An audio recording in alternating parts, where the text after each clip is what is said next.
It's one of the greatest football anthems ever, but Three Lions and its chorus "Football's Coming Home" almost never happened. The Lightning Seeds frontman Ian Broudie admitted his initial response when the FA asked him if he would like to record England's Euro '96 song was not really, no.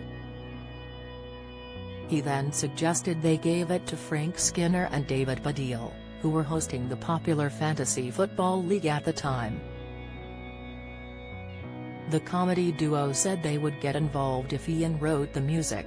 But even once they and the band were all on board, football got in the way of plans to get together and write the song. Ian, 65, reveals, David didn't come because Chelsea were playing at home and Frank couldn't get there until late. I remember bashing away at the piano and the two of us singing, "It's coming back, it's coming home," or words vaguely around that theme. It didn't seem like a big deal or anything. We were still working out if we should do it. Frank then took a cassette away and worked on lyrics with David. But when they faxed them to Ian, he was confused as it said 3 lines and he wondered, is it an Adidas thing, or is it some cocaine gag? However, it was just a misunderstanding from the person the pair had dictated the song to. The song thousands of fans belt out on the terraces was then vetoed by the FA.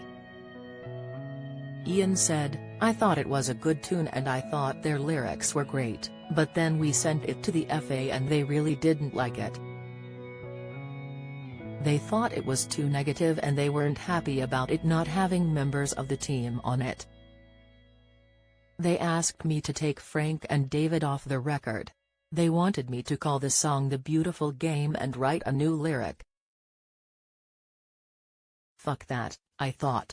We told them we'd release it ourselves as an unofficial thing. That worried the FA because then it would have become competition and they would have to come up with something better. With a few small lyric changes they eventually managed to make a compromise and Three Lions was born. The track was then played to the players on Paul Gascoigne's Ghetto Blaster, but they were unsure about it sounding too downbeat. That was when Frank gave them an impromptu brilliant speech about how fans were behind them to win the tournament, and the players then agreed to be in video and the song took off.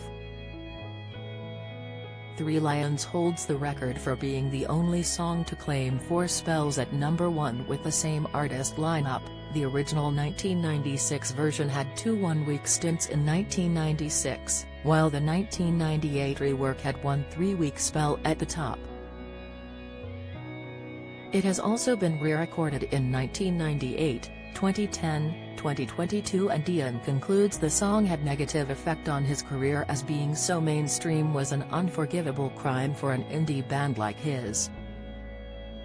He also didn't initially like playing it on tour but had hundreds of fans at gigs in England shirts expecting to hear it after Euro '96.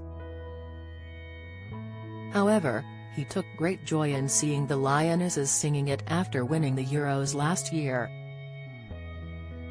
In his new biography, Tomorrow's Here Today, Ian explains, "For me it felt like the song had taken on a new level of meaning.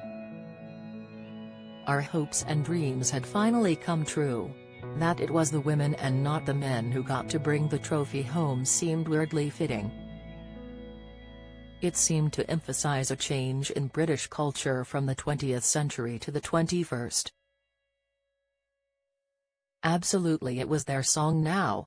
Given the millions of record sales and the fact the song is still sung now when England play in a tournament, it is not surprising Ian ends his book writing about it." He admits, "Three Lions is what I'll be remembered for. It's the headline." Tomorrow's Here Today by Ian Broudie is published by 9/8 Books and is out now.